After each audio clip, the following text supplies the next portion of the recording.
Hello everyone, welcome back to another new blog. তো বিকেলবেলা দেখো ঠান্ডার মধ্যে জমতে জমতে একগুচ্ছ কাজ নিয়ে বেরিয়ে পড়েছি। কিন্তু আজকে এটা ছিল আমার মাম্মার জন্মদিনের আগের দিনের ব্লগ। একগুচ্ছর সাথে কাজ নিয়ে বেরানোর কথা ছিল সূর্যর সাথে, কিন্তু সাডেনলি ওর কোনো কাজ পড়ে যাওয়ার প্ল্যানটা কিছুটা চেঞ্জ হলো। তাই মাম্মাকে ওর মিনির কাছে রেখে দিয়ে ভাইয়ের সাথেই আমি বেরিয়ে পড়লাম আমার কাজগুলো কমপ্লিট করার জন্য। কালকে জন্মদিন মেয়েটার, ঠিক আছে? মাকে একটু পায়েস বানিয়ে দিও যদি সম্ভব হয়। মাম্মার জন্মদিন উপলক্ষে সবার প্রথম কাজ আমার কাছে যেটা থাকে হচ্ছে সেটা মাম্মার নামে মায়ের কাছে পুজো দেওয়া।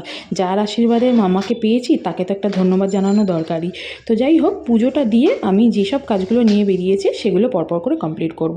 এখানে সবার আগে আমি মায়ের কাছে প্রার্থনা করে নিলাম আমার মাম্মার জন্য। তো সবাই অলরেডি বুঝতে পেরে গেছো এটা আমার মাম্মার জন্মদিনের ব্লগ। তো এটা ছিল 6 জানুয়ারির আগের দিনের ব্লগ। তো কনকনে ঠান্ডায় আমরা কিন্তু বেরিয়ে পড়েছিলাম। আর এই বছরের জন্মদিনটা আমার জন্য আরেকটু বেশি এক্সাইটেড, কারণ আমার মাম্মা এখন কিন্তু সব কিছু আস্তে আস্তে বুঝতে শিখেছে। ও বার্থডে, ও সারপ্রাইজ, ও ডেকোরেশন, ও সব কিছু বোঝে, ইভেন গিফটও বোঝে। ও আমার থেকেও বেশি এক্সাইটেড। আর যেহেতু ও এক্সাইটেড তাই ওকে দেখে আমার এক্সাইটমেন্টটা আরও বেড়ে যায়। তো মন্দির থেকে বেরিয়ে আমি চলে গিয়েছিলাম জুয়েলারি শপে। সেখানে জুয়েলারি ওর জন্য অর্ডার দেওয়াই ছিল, সেটা জাস্ট পিক করার ছিল। তো সেটা পিক করে নিলাম। আর এত ঠান্ডায় আর এরপরে কোনো আমি ভিডিও বানাতে পারিনি, কারণ স্কুটি চালাতে গিয়ে আমি পুরো জমে গিয়েছিলাম। তো কেকের দোকান থেকে কেক, কিছু ফ্লাওয়ার আর টুপি এই সব কিছু নিয়ে চুপচাপ বাড়িতে চলে আসলাম। তো এসে দেখি কিন্তু মাম্মা মিনির সাথে খেলছে। তো অনেকক্ষণ কাটিয়ে যখন বাড়িতে আসলাম, তোর ঘড়িতে প্রায় 9:30 পার হয়ে গেছিলো। তো মাম্মাকে একটুখানি আদর করে আমরা চুপচাপ চলে গেলাম যে মাম্মাকে নিয়েই ডেকোরেশনের কাজে।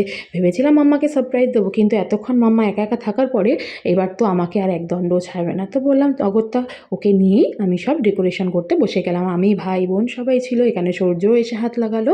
তো ইটস অলরেডি 11:30। তো দেখো আমাদের ডেকোরেশন মানে মিডনাইট বার্থডে সেলিব্রেশনই তো অলরেডি ডান হয়ে গেছে। তো এখানে কেক টেবিলটাও আমি একটু সাজিয়ে নিলাম। আর তার সাথে কিন্তু আমার মাম্মার সাঙ্গপাঙ্গদেরকেও বসিয়ে দিয়েছি। এগুলো আমার মাম্মার টয়েস। আর এগুলোকে ছাড়া কিন্তু আমার মাম্মা একদম থাকে না।